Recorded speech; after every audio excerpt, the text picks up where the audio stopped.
Today, we are back in the Ironside studio with the crew, Stephen, Ryan, CeCe, and me. We're going to talk about nicotine today. Hot topic. Sorry, not CeCe, but Stephen and I chat a little bit ago, and I was like, we got to get into the nicotine conversation. Fast-growing industry. Many of the people that I hang out with partake in nicotine pouches, including myself. I think there's a lot to talk about here. I think people want to know some things. And there's been a lot of news sort of lately that came up about it because the FDA just authorized nicotine packets to be basically okay. I think anybody that listens to this show knows my feelings about the government telling us what we should and shouldn't put in our bodies. But I thought that was an interesting play. And when it came up, on the major news circuits or whatever, I think I put it in my Instagram story and then I sent it to a bunch of guys that, all males, by the way, and it's not that this is just for males, but those dudes I know are into it and have maybe transitioned from tobacco products into the nicotine pouches and for different reasons. But everybody's really excited about that. Like they got validated. Yeah. So it is okay. And I'm like, yeah. You weren't saying that a couple of years ago about the FDA, but now when they come out with this, you're like, oh yeah. When it validates your bias, yeah. The FDA is coming on board. Well, the FDA says so. Yeah. So. Maybe they're just falling in line like all the other major institutions and companies out there. Target. Target. But nicotine's an interesting conversation. There's a lot to know about it. I mean, it certainly has gotten some negative attention over the years with its relation to tobacco products, particularly cigarettes. We need to talk about that a little bit, just kind of the differences. But nicotine, huge benefits in a lot of ways to a lot of things that we're going to talk about. And so, we'll talk about today the neurocognitive benefits of nicotine, how it works, not getting too sciencey, but I think you kind of want to have an understanding of why this stuff is so effective. So we'll try not to bore you with stuff. And a lot of that, the neuroscience is well beyond my realm, but I understand it, I think, enough to kind of give a simple overview. That, and then, how it can be used for performance enhancement. We'll talk about that again, neurocognitively, but also what we're seeing or what's being currently researched with regard to physical enhancement or let's call it performance enhancement on like the physical side of things, maybe for your athlete. Or your skills development. So we'll talk a little bit about that today. So I think, again, it's a topic when you start looking at the brands and the things that are out there, partly because it's a huge moneymaker. I mean, the industry over the last 4 years, I think actually some of the studying kind of went back to like 2017. And don't quote me on these numbers, but it was like 125 million cans being imported a year. In 2 years or 3 years, went to like 808 million. Wow. There's money to be made. So with that comes some positives and negatives. Obviously, that it leaves room for bad actors to kind of move into the space and sell products that certainly may not be considered safe, or you're not getting what you think you're getting kind of thing. And so there's research going into this. So I think the end of this, by the end of this, you'll understand that kind of the jury's still out on a lot of things, but it isn't on others. And we've nailed down a few things, again, particularly on the neurocognitive side, which really, really interests me when it comes to human performance and the application of how you might use nicotine to perform better as a human in a lot of different ways. So I want to get into that. So where do you guys want to start with this? You want to kind of start at the top, Stephen, with just nicotine in general and kind of how it works? Mm-hmm. Sure. Well, first, I'll say, from my perspective, this conversation kind of boils down to separating nicotine from tobacco products, because I think nicotine has always been demonized as like, this is the harmful, addictive substance that keeps you addicted to cigarettes, that keeps you addicted to chewing tobacco.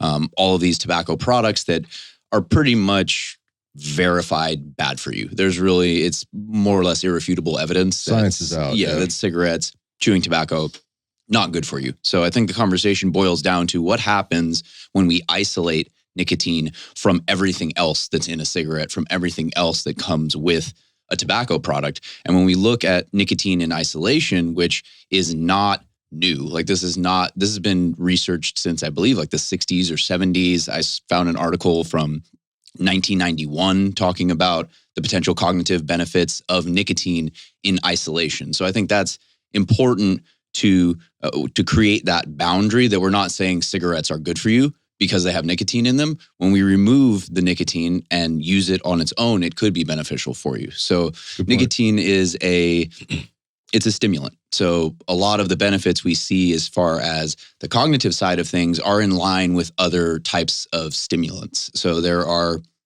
what are called nicotinic cholinergic receptors in your brain. Basically, the nicotine binds to these receptor sites and it leads to the release of what are called catecholamines as well as serotonin. So the catecholamines are like your dopamine, norepinephrine, acetylcholine, all of these neurotransmitters that are associated with improved focus, improved attention. And we know these things. And we know that nicotine will trigger a release of these neurotransmitters, these excitatory neurotransmitters. So there can be, there's definitely positive benefits to that in terms of cognitive enhancement.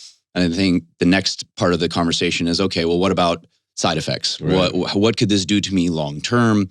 And then we have to get into the conversation of dosing, of method of application. How are you actually getting the nicotine? How much of the nicotine are you getting in one sitting? So there's a lot of ways that we could go with that. Yeah, there's a ton of ways. I think one of the interesting parts about it is nicotine is a naturally derived substance, right? So aside from the tobacco leaf and it being contained in there, you'll find it in nature in your nightshades. So things like eggplant, tomatoes, those are you'll find much lower levels. I was going to say it's trace amounts though, right? Trace amounts. Versus tobacco is high. Yeah. But versus tobacco is very high. So the other thing interesting about that, and so nature has already produced this thing. This is not, and by the way, if we go way back in history, wherever you are from the planet, tribal, East, West, South American, Americans, let's call them Native American Indians. They knew about this stuff a long time ago. Like somewhere at some point, somebody found tobacco leaves and ingested it, likely through smoking it, right, and recognized the effects of it. So this has been this has been around for a long time and sort of known about. Scientifically, we're getting going back. Stephen just said we've known about the benefits of it for a long time, but it's been used in a lot of different applications for millennia, right? So that's one thing, and also the body, and we'll talk about this, I think, is set up with nicotine receptors.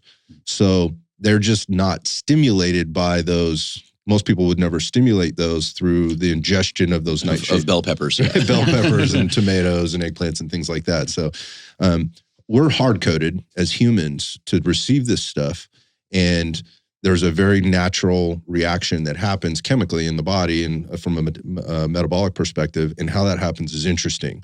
And then when we talk about like how you're ingesting it, are you smoking it? Are you taking it through, are you putting like a pouch in? So it's like a mucosal membrane absorption, how those things interact. And then going back to things like when does it become bad, or when is it kind of a tough thing? When we look at like the smoking situation and how it's being ingested, that's likely one of the downsides to, one of the hardest things about quitting smoking. And I think the jury's still out on that. I don't think they have that quite figured out yet, but there's some causation there. I think that we can probably draw some connection to. So having said that, let's just go back to kind of how it works. You mentioned a couple of really scientific words there in terms of what's going on chemically in the body, and more particularly the brain. And we can talk about what's going on cardiorespiratory, from the cardiorespiratory. Let's call it cardiovascularly, and then also respiratory wise when we're looking at like smoking. But let's talk about that a little bit. We can give people sort of the high level on it. As far as like how nicotine is attaching to receptor sites. Yeah. So that's like you mentioned, the hard-coded nicotinic cholinergic receptors. There are specific receptor sites that nicotine is meant to bind with. So when you are ingesting nicotine, that is eventually going to get to your brain. It's going to get to these receptor sites, and it releases these excitatory neurotransmitters, these type of stimulating neurotransmitters. It impacts the central nervous system. Yes. That. And so then with the impacting the central nervous system, then that's going to be your increase in cardiac output. Could right? be. Increased blood flow. Yes. Yeah. Increased heart rate. I think that's if we want, that's kind of crossing over into the cardiovascular side of things. That is increased heart interesting. rate, increased metabolic rate. Yeah, I think no matter how you're ingesting it, one of the things you want to understand is that nicotine can pass through very easily the blood-brain barrier. So it can get right into there. And that's an important thing to understand. And two things. One, the timing of the effects. And then also when we look at like the half-life or how long the effects actually last.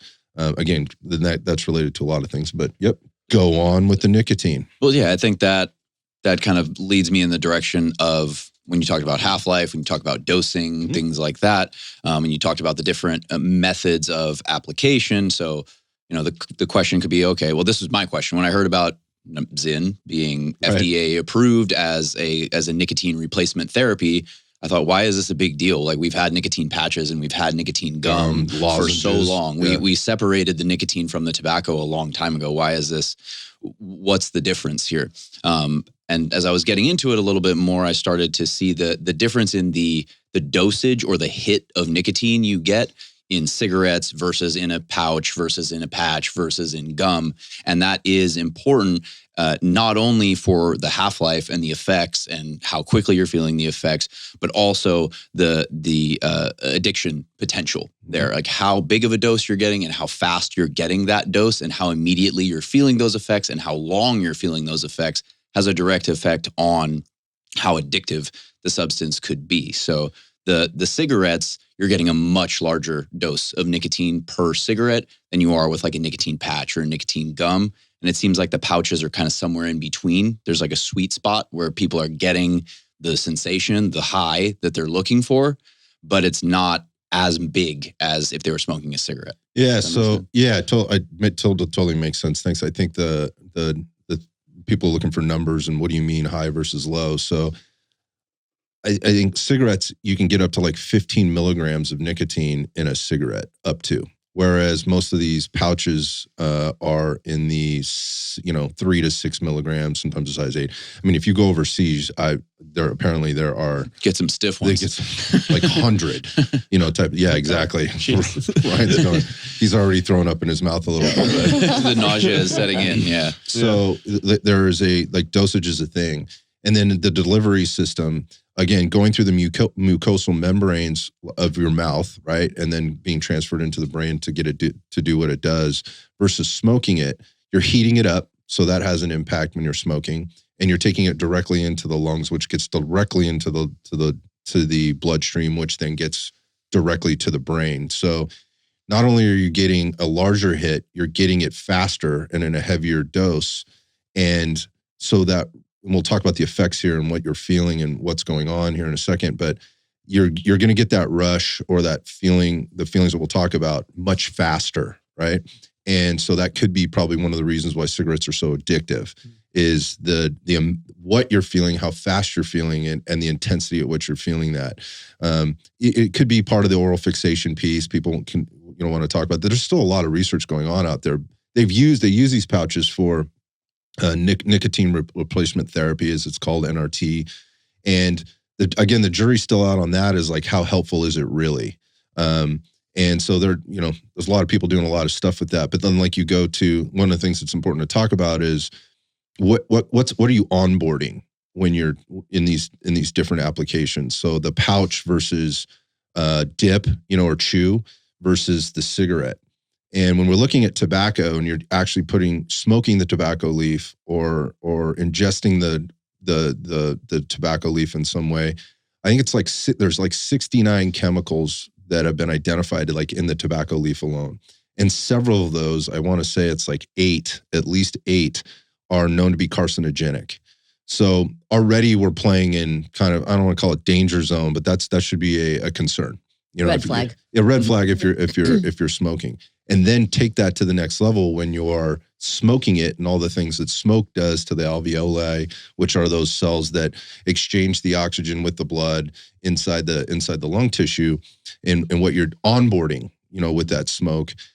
That's where it gets scary, and that's what's causing cancers, and that's what's killing people. Particulate matter. Well, I was going to say matters. you're heating it too, right? You're So, I heating mean, it. as far as when you're heating it, then you're obviously changing the element of it at some point. Yeah, Changing it's the like composition. cracking an egg open, right? Cracking an egg open versus putting it into a hot pan. Like what happens, basically, you're changing the molecular structure there through the heat. So what happens once it gets in there? So that's something to consider versus like chew, where you're putting in there, yes, it's the mucosal membrane, but by now we know doing that causes all kinds of mouth cancers, or can. It's more probably a matter of time, And then the other thing to think about here is there's the concept of being an individual and how each of these things impacts you as an individual versus somebody else. Can there be some type of resistance built up to this? That's a little bit unknown, right? In that, it's all based on the individual, what their tolerance level is and how intense the thing will feel or impact them when they put it in their body. That's kind of how it works with everything, right? Anyway, so that said, again, so tobacco leaf contains some carcinogenic properties and something we want to be careful of. Now, when you put it in a cigarette versus like maybe just having the fermented tobacco that goes into a cigar or goes into your dip or your chew, that's even a little bit different because they're adding additional chemicals to that cigarette tobacco that may be coming from something that's a little bit closer to earth, touched less by human hands or produced in more of a organic type of environment. So there's all these kind of different levels there. One of the other things that I read that was that came up in these studies is, pardon me, how you may be predisposed to impacts of this one way or another, but certainly in terms of intensity and the half-life that it exists in terms of the lasting impacts. That could be, I think it was for Black, African-American, Chinese was particularly what was in this. So this is not crossing all Asian cultures, but it is definitely the Chinese culture. The half-life there is actually longer, right? And the impacts are actually maybe a little bit more intense in these studies. Again, there were many that I went through and read. This one particular versus like Caucasian, Hispanic, or I can't remember what the other one was. So I found that interesting. So maybe your heritage, your background it plays a role here too. And that's a predisposition to how addictive it is essentially what the study was getting at. Could be, yes. Because of how long the effects last and how it impacts you. Yeah, how your body breaks it down or utilizes pushes it. all the bells and whistles for one group genetically versus another. Yeah, so the great segue. Let's talk about the bells and whistles. So nicotine's very interesting, right? Because again, you have these nicotinic receptors that your body is already naturally put together with, and it's not being stimulated. So it's just ready. It's like naked, right? And it's ready to just somebody combine. Right. Just let's get together here, right? Is what it's waiting for. And so when that happens in the brain, then there's a couple of different things that happen, which I find very interesting. And I think people probably may have a sense of this, but didn't really realize what was going on. In that, we talk about acetylcholine and what that does as a neurotransmitter, right? And basically what that does is it can increase when that is released, right, and are stimulated, what you get is a higher level of focus. So you're getting, like if you're working on a particular task, and this is what a lot of the self-reports of the studies will tell you from the neurocognitive side, is like if you're focused on a task, writing, reading, learning something new, it increases the intensity of the focus that you'll have, which is pretty cool. Right? I've heard that. I read that as well. That, and it helps with the fine motor skills too. That's the next thing. Yeah, the dopamine component. So we'll talk about application here and kind of, my thoughts on where it could be helpful for people in a little bit. But yes, so fine motor skill. So if you're doing something that requires that and you have that intense focus, you're basically getting like supercharged, which is very cool. Now, at the same time, Stephen mentioned this before, there is a serotonin response, so which then triggers dopamine, right? And dopamine is the thing it's the feel-good one. It's the feel-good hormone, right, or chemical. That's the one that everybody's chasing one way or another, right? And I find that to be super interesting that from one side of it, you can get uber focused, and the other side, you're also being mellowed out, right? So you're in this, there's a there's not much else out there that can do that, right? Aside from maybe a pharmaceutical drug or a illicit drug in some cases that can do that, like combine heroin and methamphetamine, right? Like bad, but sort of similar effects. You end up somewhere right in the middle. Yeah, somewhere right in the middle. Dosages may vary. Don't do this at home, folks. But the point of that is that is very interesting in terms of, again, task learning or how you're handling your day, what type of environment you might be in, and how you might, utilize nicotine to enhance performance. So, when you're looking at like that dopamine response, again, that feel good response, things came up for me, and thinking about that in my own usage of nicotine, and I'm like, that makes perfect sense. And I didn't really credit that as much, in that it does mellow you out, makes you feel a little bit downregulated, in a sense. I got to think about, I was like, God, with all the problems that exist out there with people and their dopamine response, because they've overstimulated it through something, or they're looking for it to be overstimulated through something, behaviors, drugs, and even pharmaceutical drugs like SSRIs, where we're trying to balance out that dopamine response for somebody with a depressive disorder of some kind. Where does this fit in? Now, I'm not entirely sure. I don't know, but that came up for me in kind of reading deeper into this, listening to people talk about it that are, very much on the science end of the whole thing. I was like, wow, there's probably a lot of application here, but something to understand if you're using nicotine, that you have kind of this double response. Combine that with caffeine, and what do we have here? Like, again, you have two very natural substances that come from, the earth, and we can combine those together.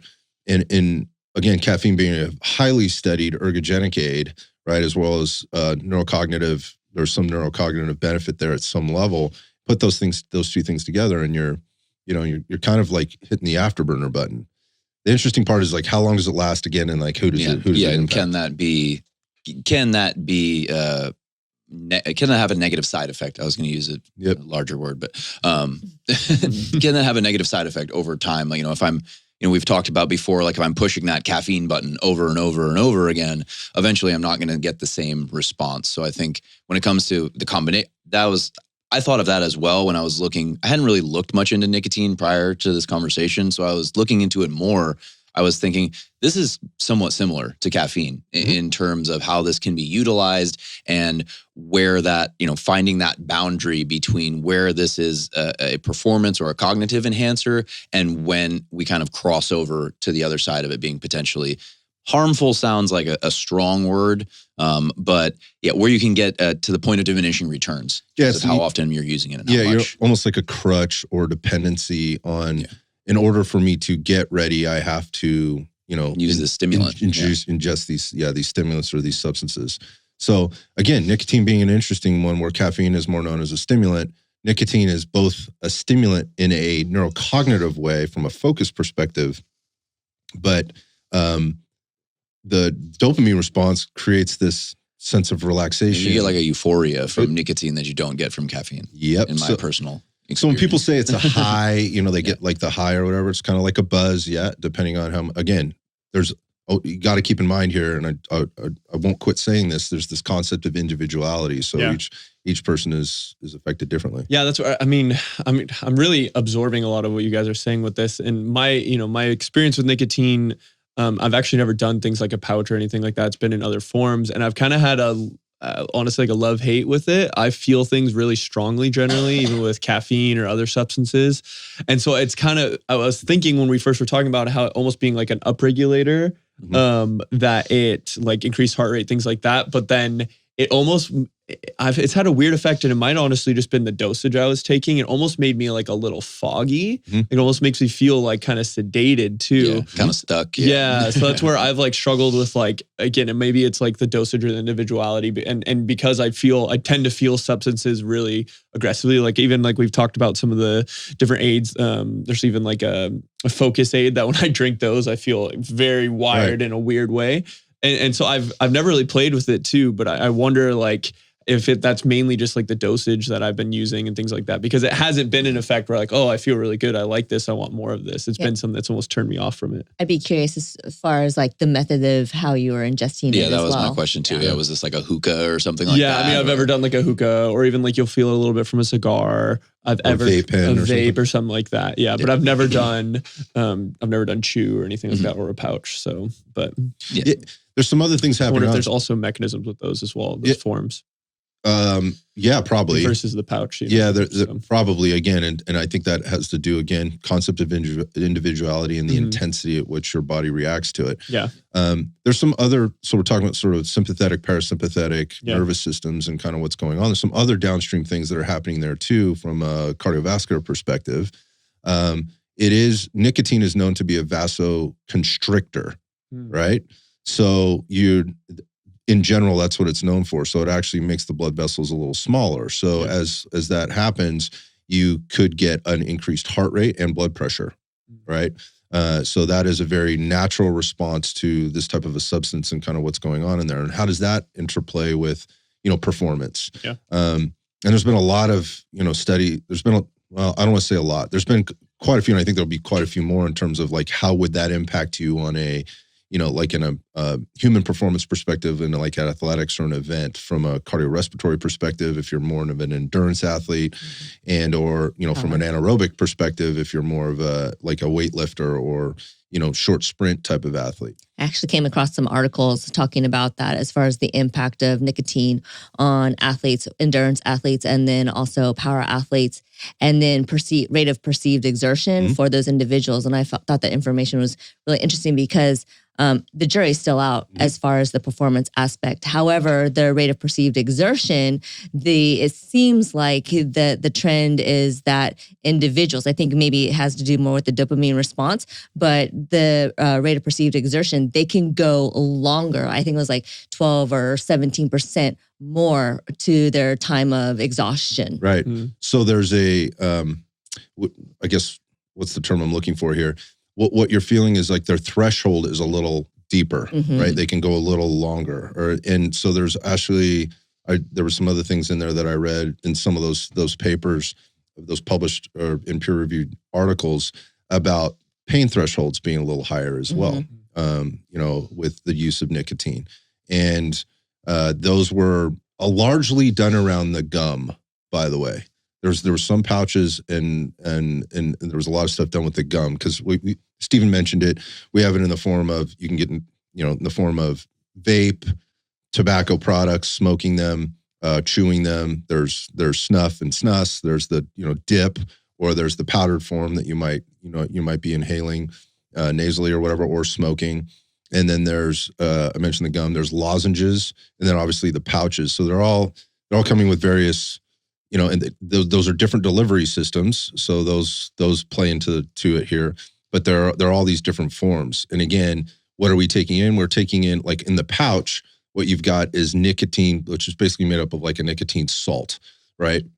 It's been broken down, and it's either been derived in a laboratory, or it's been extracted from the tobacco leaf. So that's something to think about too when you're using these products, and maybe digging in a little deeper on like, where is this actually coming from, right? Because it's coming directly from the leaf, right? We already mentioned, you're getting, again, if it's being extracted, are you onboarding those other 69, chemicals that come along with it? And I think that's an important distinction between like your Zyn and your other brands that are out there, on a Skoal, for example, that have been producing nicotine pouches for a long time. Nicotine pouches or tobacco pouches is actually probably a more accurate way to describe what's been around for a long time as an alternative to dip, but then that still contains those other components of tobacco. So it's not like, well, pouches are pouches, not necessarily. Like the Zyn is going to be a tobacco-free product, whereas your whatever Skoal pouches that have been around forever contain tobacco. So is that why Zyn now is being approved by the FDA? Yeah, yes, that's a key difference. Okay. Yeah. Otherwise, Skoal,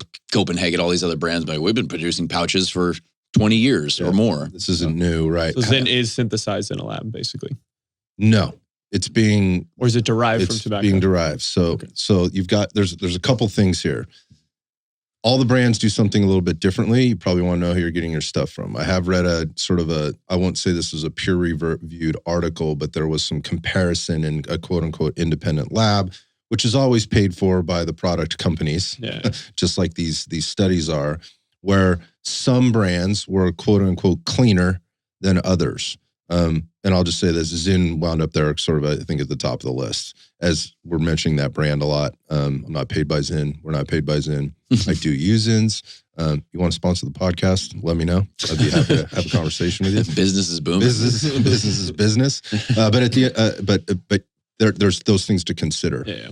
But yeah, good point, Stephen. Like a tobacco pouch is the same as putting dip in. You're just getting it, enveloped in a filtered pouch. Enveloped in a pouch. Yeah, that it's supposed to not messy. Yeah, it doesn't. Yeah, not as messy, and it doesn't cut up your gum quite as bad.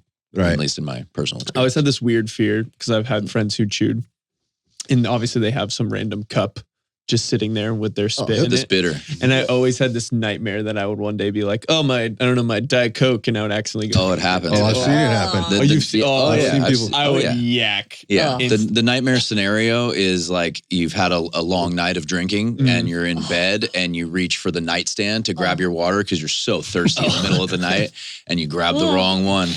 That's why you never leave those on your nightstand. I never did that. I wasn't like I thought the spitter is very gross. Yeah. Like I was never leaving those around. But yeah, I know, especially from my baseball playing days, like some guys that did that. Like, oh yeah, I drank my spitter at 3 a.m. Then I went and I vomited. My whole body is going into collapse over here. I know. I was in the car truck with 3 other dudes, one sitting in the back, and dude in the front seat had way too much to drink that night. We were on our way back after a bunch of debauchery and poor adult behavior.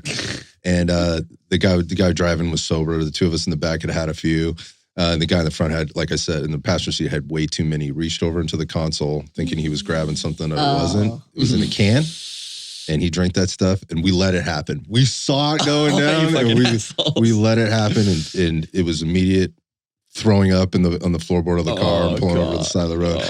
I didn't see any of that. I only heard and smelled it because I was laughing so hard. I had tears coming down my face. I couldn't even see. Yeah, it's pretty funny. It happens. It happens. So that's why I am all about the pouches over the chew.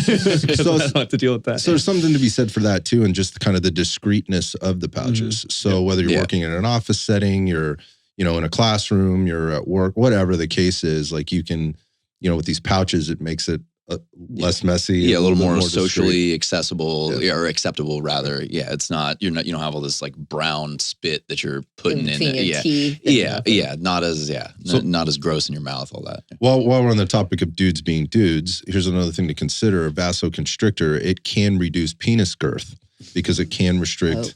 And that has been known, that has been studied.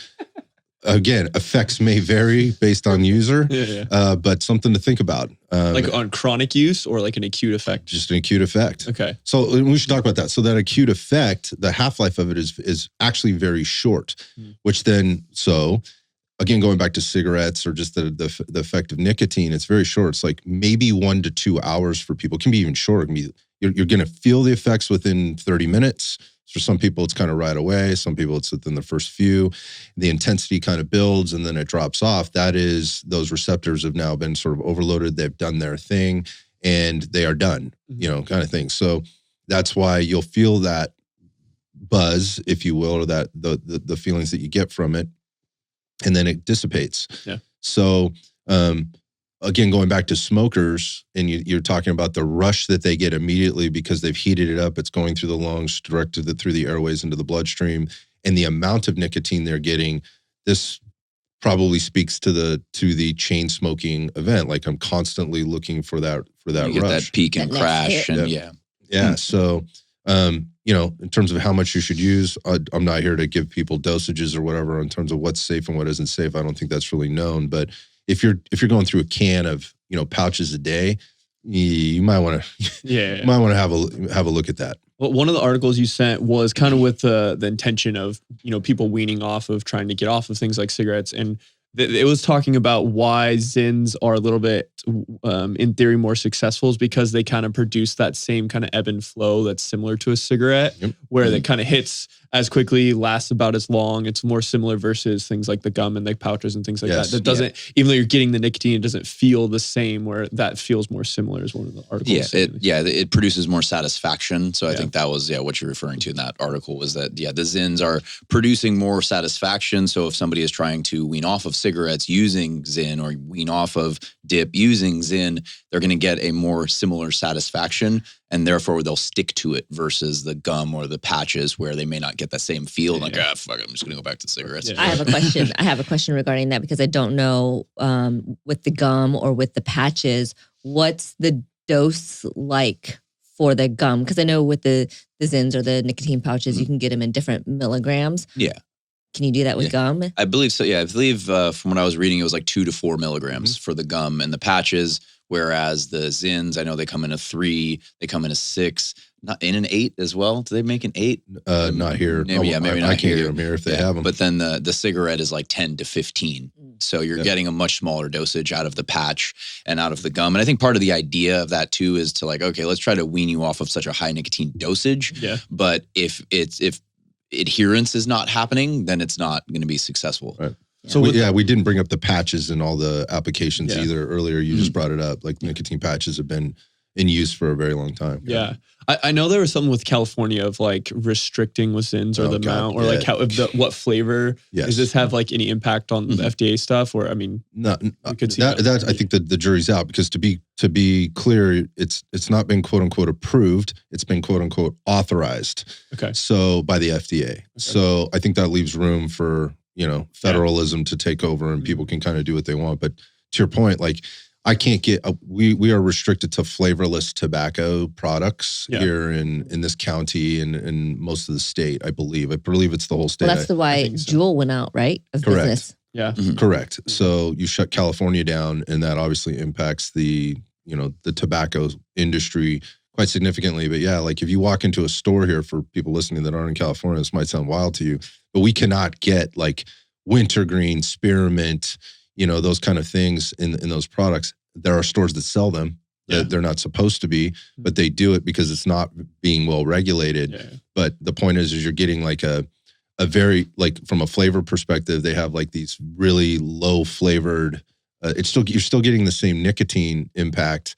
Like again, we talked about like 3 and 6 milligram packs or packets or pouches, but you're not getting the flavors. You can't get those flavors. Yeah. And that was more directed at the youth, the teenagers. Yeah. And that is a concern, I think, like, and something we're talking about is like, who should this be for? I look, again, I'm not your parent, your kid's parent or whatever, but that's something to be concerned about. And like, what are kids doing out there, and what do they really need, particularly when their brains are still so plastic. Yeah. So as they're growing up, I mean, I would say till, up 25 and under, do you really need to be, your frontal lobe is not fully developed. But yeah, it isn't. No, trust me, it was not. Anybody that has kids knows that, like my 22-year-old daughter's pretty squared away, but I also understand she's 22. She's got a lot of development still left. My point being there is like probably not a good idea for the kids. And that's where those laws or restrictions came in, because all the kids were hitting these vape pipes or vape pens, all the time. And it was a massive industry here for a long time. And I think it certainly impacted it. That same daughter was in high school before that happened. She said the kids were in classrooms doing it, right? During the day, all day. Man, yeah, I honestly, I kind of want to even have some conversation with some friends that I know that vape, that still vape, and it's just constant. They just have it, and they just have to keep hitting. So I'm guessing maybe vaping has like a pretty short half-life, and that dies off quickly. Same as nicotine. And the inhalation, whenever you're inhaling it, that is going to hit your brain the fastest. Mm-hmm. But when I was looking into this, because I was actually a little unsure as far as, the e-cigarette component. Like, we've already separated the nicotine from the tobacco product, and we've had e-cigs, we've had vapes, but what I was gathering, the vape is actually a misnomer, because you're not actually getting a vapor. you're actually getting an aerosol Correct. from those, from those vape cartridges. So there is particulate matter that you're still inhaling. While you're not getting the tobacco, there's other particulate matter that you're inhaling. So it's not this harmless vaporized form of nicotine. There's still other stuff in there. So that was enlightening for me, because I was, trying to like, wait, do vapes, are they tobacco derived? Are they non-tobacco derived? Is there tobacco in just like this different format essentially? Yeah. But yeah, it's still, you're inhaling particulate matter, and there's health consequences of that. Yeah. So what have we left out before we get into like application? We haven't talked about like increased metabolic rate or increased metabolic function. Decrease in appetite is one of those things that happens. Yep. Go ahead. So you have that increase in heart rate that comes with the ingestion of nicotine, which can lead to increased metabolic rate. There was something that I was reading about that it's actually pro-oxidative. So it actually could potentially increase oxidation, which we generally think is bad, but it's in a form, now I'm losing it in my head, but it's in a pathway that is actually anti-inflammatory.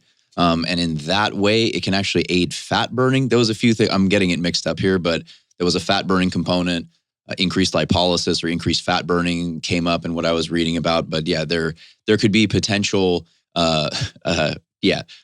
leaning out effects of nicotine. Yeah. Which is kind of similar to caffeine. Again, that was where I was drawing some parallels there. Again, we don't want to get too deep into like what could happen and, what are the downstream effects, like causation and correlation type of things. But when you go back to, we talked about from a cardiorespiratory perspective, there is this up-oxygenation of the hemoglobin, which is your oxygen-carrying red blood cells, right, in the system. So how does that impact your ability to do lots of different things, right? And again, CeCe already touched on, the studies that have gone on, particularly with endurance athletes, and there's really not a lot of I don't think there's really any consistent empirical evidence that says that it increases, your endurance properties. However, you could, based on what we just said in terms of oxygen carrying capability of your hemoglobin, could there be? We'll probably learn more. But to say like I do this before I go out and I run because it helps me, there's no science to support that, right? It could be I feel like from a cognitive perspective, I feel better, right? Like I've calmed down. There's this nociceptor response, that is your pain receptors and decreasing the threshold of discomfort or pain.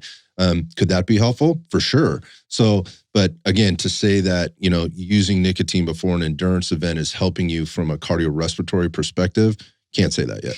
I did come across a couple of studies, and they were talking about nicotine and the benefits of the performance. And one study had individuals, these were very small study sizes, and they were college-age men. And one study, the population, they were individuals who have never consumed nicotine. And then the other study was a small sample size, again, of college-age men, and they had used nicotine. And so when they looked at the performance output, the individuals that were nicotine users, when they consumed nicotine, they were able to go longer. Time to exhaustion was longer, but really as far as their performance, as far as like metrics, there was no change. Right. And then as far as the individuals that have never used nicotine, that didn't impact them at all from a physical performance. So the individuals that have used nicotine, it did help them. They had that mental edge potentially, but not a physical edge. Exactly. Yeah. So I thought that was kind of interesting. It's interesting for me because when I think through that, so one, I want to say like, I think the point, even though it's not showing, and with that's a perfect example of it's not showing actual performance increases, but I feel like for me, a lot of endurance training, and obviously you can speak to this, is very much the mental game. It's heady. Yeah. So I think it's increased motivation. Exactly. So if dopamine pathways potentially go. Perfect. Yeah. So, if it changes like that mindset around that, half the time I get tired of running or something like that is more because I'm bored and don't want to keep running. It's not like I'm not a physical thing. Exactly. For sure. So I think I could definitely see benefits there. And I thought about even like my usage of nicotine, it's almost like maybe the people who are non-users, it's such like this foreign feeling that they almost don't know how to recognize like how to be okay with it in some ways. That's why I feel like the people it's uncomfortable, right? It's a sensation that I don't really know what to do with. And I could see that kind of being a component for that study, that those subjects. So yeah, one of the other things just on that topic is we're talking about the studies, and they're generally done on male college aged athletes or participants in these studies. And so look, men and women are different, right? We hands down in a lot of different ways. But what I found here, and I was just pulling it up because I wasn't exactly sure about this, but women metabolize nicotine faster than men. And then that's actually further accelerated in those taking estrogen-containing oral contraception, so birth control. However, if your menstrual cycle doesn't have any effect on it. So if you're a female, you should expect that the effects could be a little bit more intense, and the half-life of it the effects maybe last a little bit longer. So and then if you're on birth control, again, estrogen-derived birth control or estrogen-dominant or included birth control of some kind, that could also increase the effects of this. So I thought that was interesting too for those ladies out there that are, I didn't come across any studies as far as regarding women. Yeah. So this was a very short piece, very deep into the article of some of the findings that they were having. So anyways, one of those articles. So I thought that was interesting. I didn't know that. So, I mean, often again, we look at studies, particularly around exercise, nutrition, things like that, and are often done with males. And, there's a lot of animal studies as well. And that's where things get weird with dosages, and animals are different than humans. How much are we giving? We've had this conversation like about sucralose and, some of the sugar alternatives and things like that. Like it gets a little wild, like in terms of what they're giving these animals, effectively killing them or creating cancer. It doesn't equate to what a human would actually be consuming. Millions of times higher than anything a human could actually consume, period, like, over a lifetime. So anyways, another interesting sort of point in there. Okay, sorry. Talked about delivery methods. Was that, what was next? Yep. So again, we talked about delivery methods, and again, you could go subcutaneous, like through a patch. Again, that got really popular in this NRT stuff, nicotine replacement therapy. The gums and the lozenges. So you brought that up. So in the dosages, and Stephen, I think you said it's like 3 to 4 milligrams. Yeah, I saw 2 to 4. Something like 2 to 4 in the gum. Gum's a little different in terms of delivery system. Again, with regard to the human chewing it, obviously that's going to impact it. But my understanding is, and I've never used nicotine gum, but that you're supposed to chew it and park it. Not continually chew it, but chew it for a little bit and then just kind of let it activate it and then let it just hang out in your mouth. And almost treat it like a pouch, like almost put it like under the tongue or something like that. Yes. Yeah. So people listening may have had their own experiences with it, but rather than chewing it like a regular piece of chewing gum where you're constantly working on it, certainly that could impact, if for each individual, that could impact what you're actually getting out of that. And then from the lozenges perspective, could be the same thing. How big is that lozenge? How long does it take you to get through it? Are you chewing it? Are you sucking on it? Are you parking it in there for a while? Does it take you an hour to get through it versus, getting through it in, a matter of minutes? I wonder if the pH balance in your mouth has anything to do with how your body. Good question. That goes back to the individuality component. Good question. I don't know. That's not anything I could come up with in any of the reading that I did or have done in the past. So how your mouth environment may affect, I think like you said it in terms of, are you really hammering on the gum or are you just kind of letting it sit there, hang out? Yeah, I think that could depend on, that could create differences in terms of how you're feeling it. I think, the inhalation side of things, I think that's something that was kind of what I was thinking about as I was looking into, okay, like what's next for these nicotine like delivery systems? Like, is there something that's going to be like truly vaporized? So not an aerosol, like an e-cigarette. So if this delivery mechanism in the form of pouches is popular and now like your biohackers and like those types of people are starting to get their hands on it, are they going to want to find a method of inhalation that is safer than an e-cigarette? And then you got to think, okay, well, they're going to get a faster hit there. Does that increase the risk of addiction? So I think that we haven't talked a lot about the addiction component, which I think is probably a lot of people's concern, because that's what's been drilled into our heads for so long regarding tobacco products, is like it contains evil nicotine that gets its claws in you and you'll never escape. From what I was reading, it may not be the nicotine. It's when the nicotine is actually paired with some of these other chemicals that are in cigarettes specifically. Like they've done studies where they compared, dose equated nicotine. Typically animal studies was, I believe, what I was seeing. They've done animal studies, and the addictive properties are increased when the nicotine is delivered along with these other chemicals, these other long, complicated names that are found in cigarettes, versus when the nicotine is isolated. There doesn't seem to be the same addictive tendencies there. But I think that is still, the jury seems to be out there as far as, okay, if I'm just using nicotine recreationally, free of tobacco, am I going to get addicted to nicotine? I think that's a very valid question to have. Yeah, I think it is too. And you make a good point there about like, is it the nicotine that you're addicted to, or is it something else that's coming along with the nicotine that's being onboarded with it when you're bringing it in? Again, through the cigarettes, which is the big one that obviously always gets talked about. Everybody, I think, knows that. Cigarettes are bad, right? I mean, cigarettes are bad. Okay. And then the chewing tobacco, you're talking about dip. We already know about the mouth lesions that can occur there and the cancers that are associated with those. That's pretty much unarguable that exists. So the alternative could be the pouches or the gum or the lozenges or even a patch. One of the things that comes up with the addiction piece, and when I think about that is it the chemical? Is it the nicotine, right? Is it the chemicals that may be on board with the nicotine? Or is it the dopamine hit that you're addicted to, right? And that feel good, all right? And the rush that you get and your inability to cope with things or whatever else. So, quitting cigarettes could have a lot more to do with the psychosomatic effect of hitting that dopamine button constantly and not knowing how to get it somewhere else. And when we're doing feel-good activities, and sometimes foods can do this, exercise can do this, meditation can do this. There's a lot of studies around all of that stuff where you can increase or enhance your dopamine response to things without ingesting, outside, things like nicotine or anything else for that matter.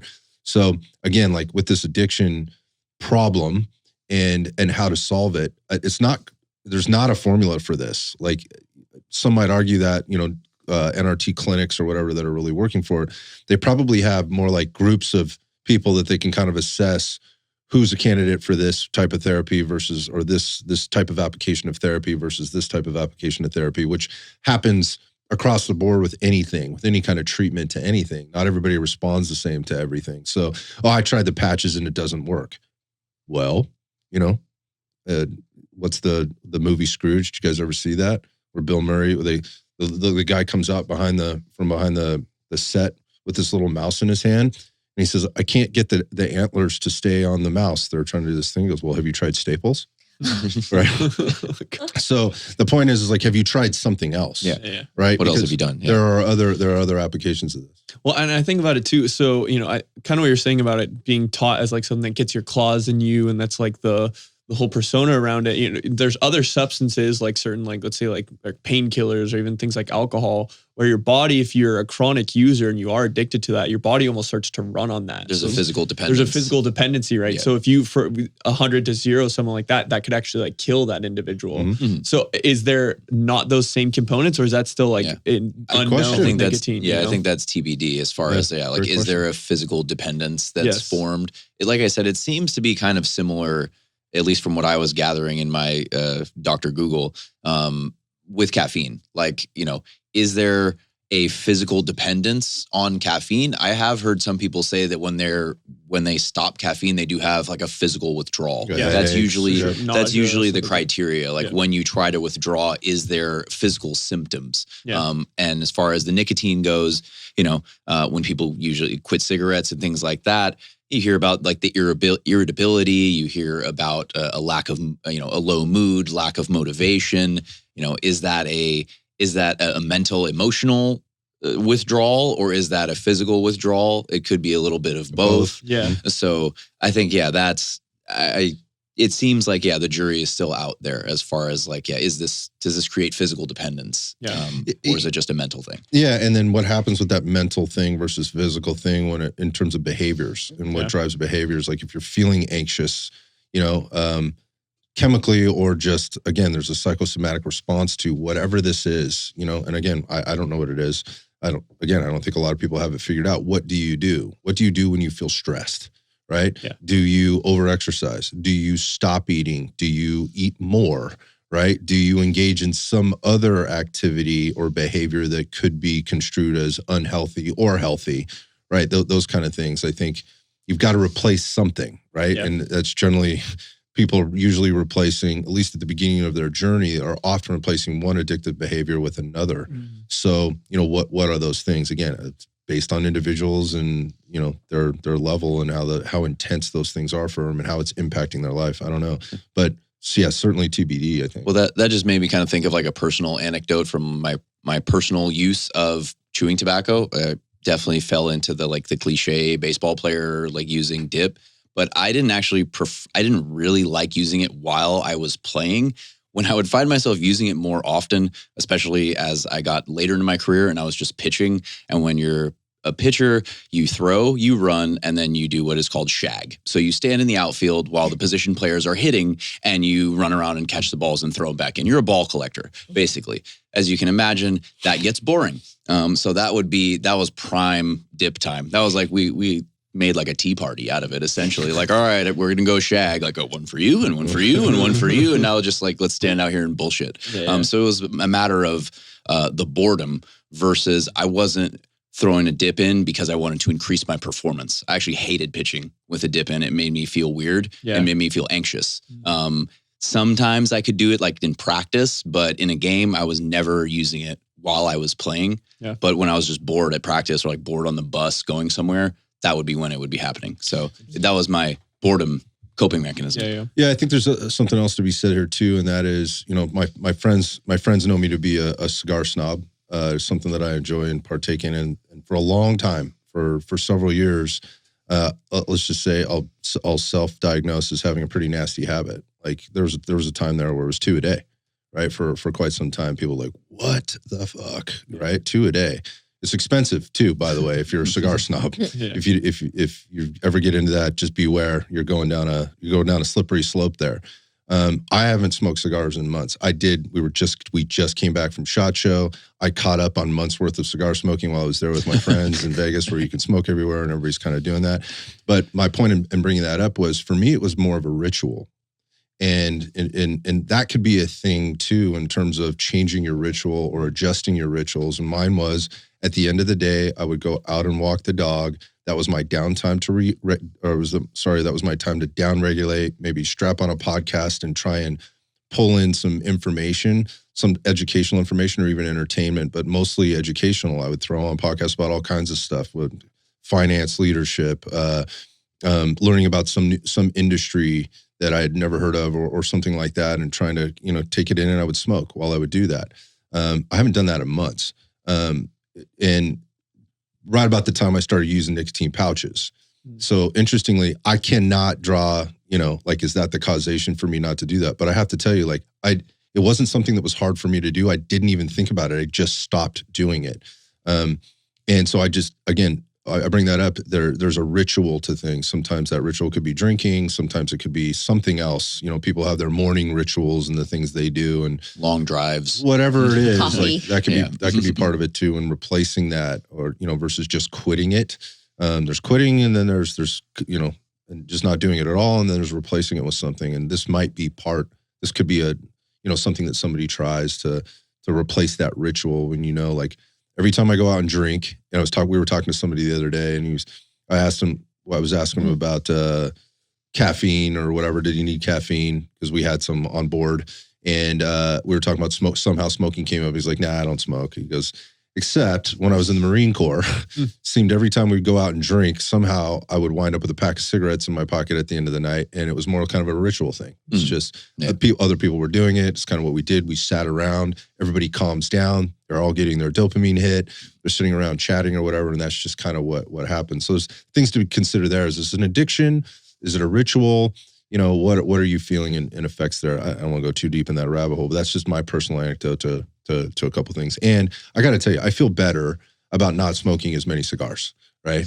Now it's on, actually, maybe a couple a month, maybe. I mean, I've gone 6 weeks or so without any. And then again, like I said, we were in Las Vegas. We were at SHOT Show, a huge event. Everybody's doing it, and it's a fun thing, and I enjoy them. Yeah. But it's not. I'm not enjoying them every day like I did before. So, cigar smoking is different than cigarette smoking for several different reasons, and the health risks are actually quite different.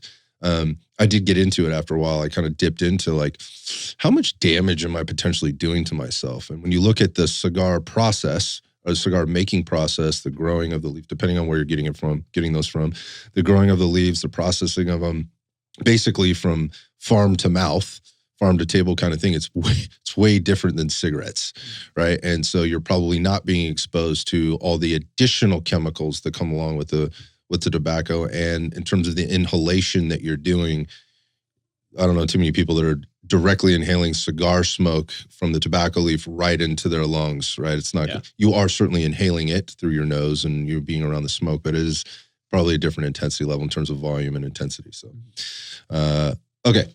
How about application? Like where could this show up? Just like where could it be good? We talked about addiction, maybe trying to get off of cigarettes or, your tobacco, whether it's snuff or snus or whatever you're using there, could be an application there. Again, results vary by user, based on the individual. So we kind of hit that quite a bit. One of the things I think about, and again, I mentioned this sitting down early in the conversation, was, again, when you think about what Stephen walked through, what we've talked about just in terms of the neurocognitive stuff, where could this be helpful for you? This stuff got really big here in the Silicon Valley. Interestingly, what was really big before that and still exists is microdosing of mushrooms, which produces, Stephen and I have sat and talked ad nauseum, and we've added it into other podcasts about nootropics and adaptogens. And mushrooms are part of that thing, but this would be like more of the medicinal type mushroom that people are onboarding in these tech businesses to stay focused, to have a high level of focus, right? Sitting in front of their computers, doing whatever they're doing, engineers, people that are trying to be creative or whatever, and the impacts that they get and feel, and they're notable, right? Again, these are self-reported things. These are subjective things that can't necessarily be measured objectively in terms of what they're feeling, but from a work output perspective, they're getting a result, right? They're making more money. They're being more creative. They're getting some type of feedback that says this is good. And that was actually very popular here for a while. I don't know how popular it is anymore, but I was kind of stunned to find that out. I was like, dude, these computer nerds are dosing at work. Like, okay, all right. You mean like tripping out? No, like microdosing. So there's that. But the nicotine pouches have become very popular here, particularly in that world. And so when I think about like where I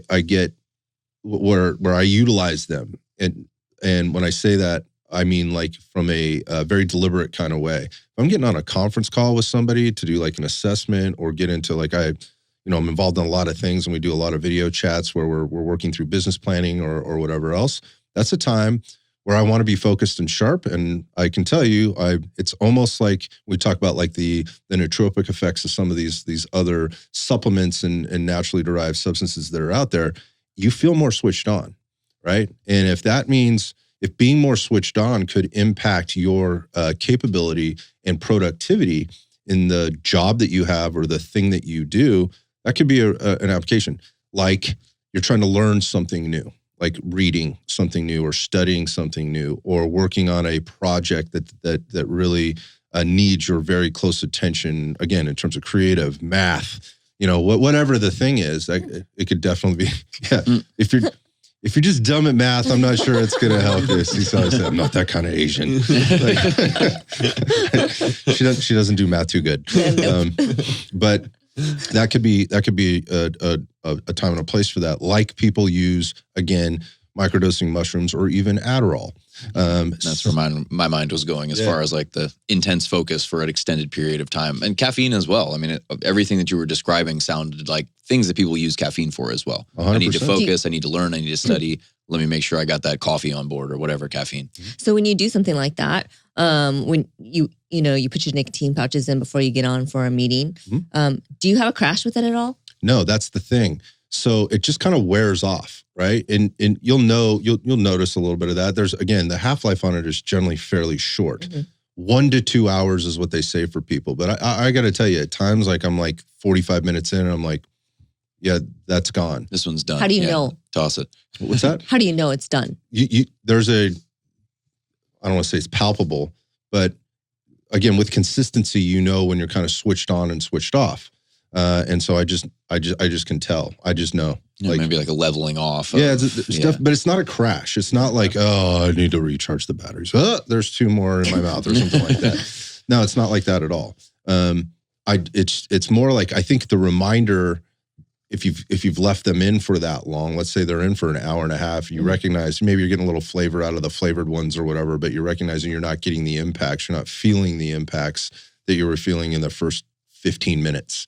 There is a little bit of a kind of a rush right at the beginning, and then there's a dissipation, and then half hour, 45 minutes, hour, done, right? So going back to like Adderall or something like that, or even mushrooms, which are a little tougher to dose because the what's it in the mushroom is not going to be the same from mushroom to mushroom. So it's very hard to measure and control.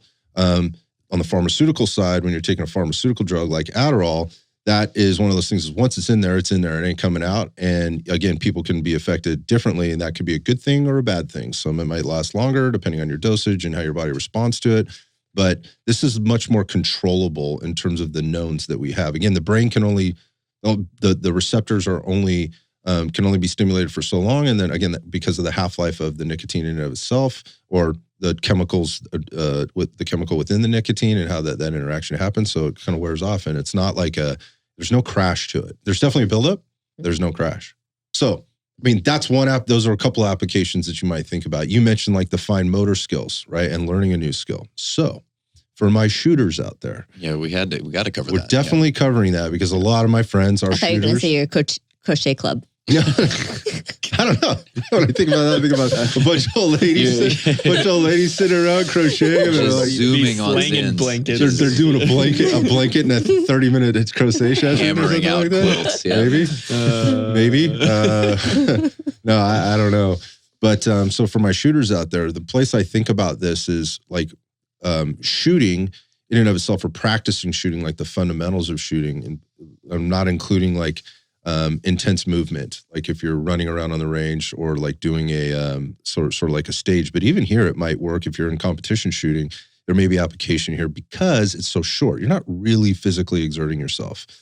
But in practice, and for those shooters, we'll use the term dry fire, very familiar term, where you're using an unloaded firearm, right? Wherein you're practicing the fundamental skills, whether it's your draw, your presentation, your grip, finding your sights, being target focused, practicing that trigger control. And you're practicing certain drills or exercises that you may be doing in your basement or your garage or wherever you're doing this.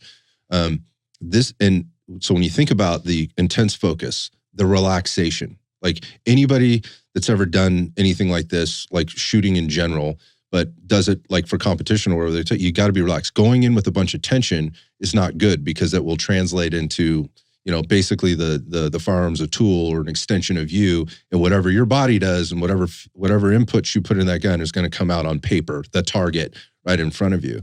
So if you're thinking about this, like in your dry fire practice, this could be a really strong application. I do it myself, right? Because I am trying to practice a very specific skill, which requires fine motor movement in a lot of ways. This will probably get flamed on the internet, in terms of like, how much it's too sciencey, bro, or whatever. But when you're thinking about the things that you have to apply into a firearm in order to get it to do what you want to do, all those things are included. And relaxing. And I don't mean like feeling dopey and lazy. I just mean this calming effect that happens so that and then with the effects of the focus, really good application there for that, right? I'm not suggesting you go out on, if you're somebody that carries for a living, right? And you're going out and like, I got to keep zinned up all day long, so I'm ready to go Stay when ready. it comes. I'm not saying that, stay ready. But I'm talking about in learning and applying the skills that are so important to be fast and accurate, which are, two of the things that most shooters are trying to achieve.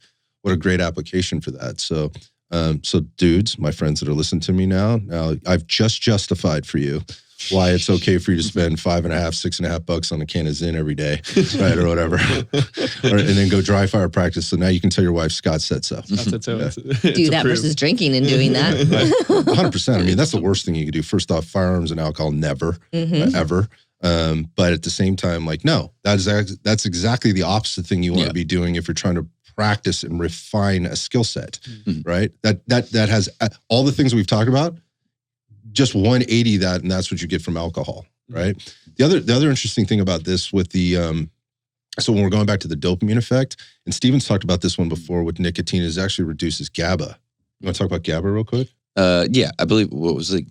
I think it was alcohol that I've talked about. GABA before, with alcohol and its relationship to GABA, and we can talk about nicotine, its relationship with GABA. So, I mean, GABA is considered an inhibitory neurotransmitter. So it is a calming neurotransmitter. And when there's a relationship between GABA and glutamate. So I believe that's where we're heading as far as when I consume alcohol, my GABA production or GABA release in the brain is going to increase exponentially. So you get this nice calming effect, but what happens is you drop below baseline, and then you have this rebound effect with glutamate that is an excitatory neurotransmitter. So your body's like, oh, we're like in sedation mode thanks to this GABA. Now we need to upregulate glutamate, which if you've heard of anxiety, that is where that comes from. It's this glutamate rebound as your body is trying to rebalance from this overdose of GABA that it got. So it overshoots or rebounds to the point that you have anxiety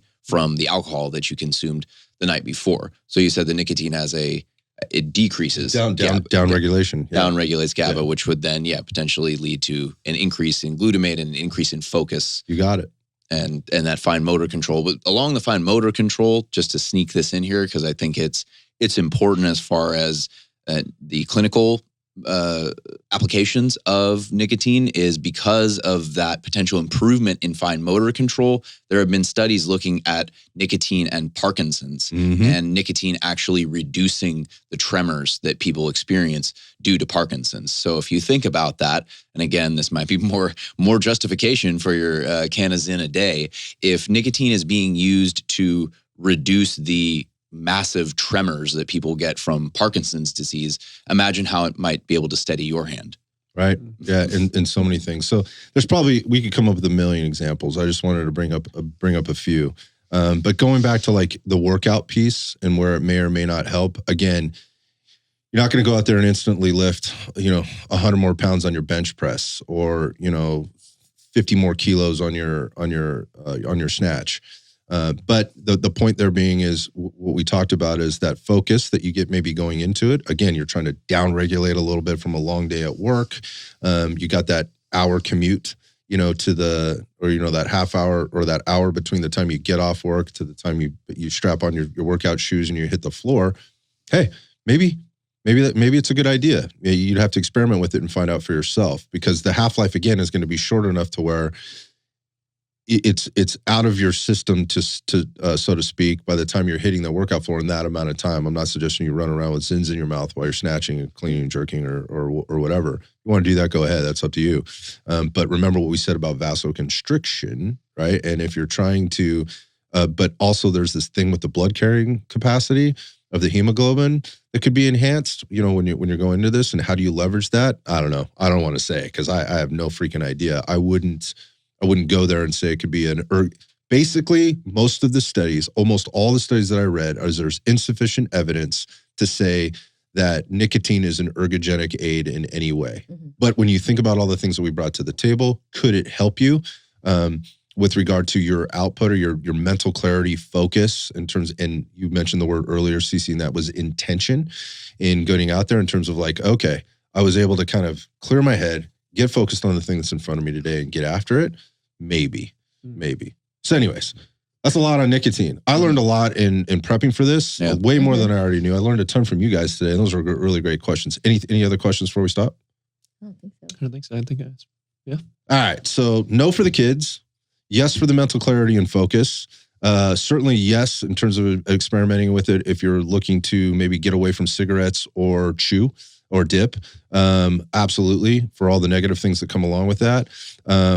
For your finances, maybe not such a great idea, but that's not for me to say. Go out, experiment with it. Say start with a low, like we do anything else. You know, if you're going to go out and do it, this would be the recommendation. Start with a low dose. You know, don't do it while don't start that while you're at work or when you're, you know, you have to do anything that's kind of important in life. Maybe just, you know, on a weekend or a Saturday. Doing some yard Sitting work. at home. Yeah. Yard work or something. Sitting around, you can try it. Understand that, like what Ryan said, if you're highly sensitive to things in general, there could be a feeling of nauseousness, kind of headiness, buzz. If you don't like that feeling at all, I would say don't do it. Don't even try. But there's ways to, you know, kind of do it. You can get them, you know, you can get these things at most of your, you know, liquor stores, even grocery stores, things like that. You can try them out. But anyways, if there's any questions that people have on that or things they want to share after listening to this, please hit us like in the DMs or whatever. I'm always interested in learning how people, you know, use this stuff, and maybe we'll talk about it again sometime.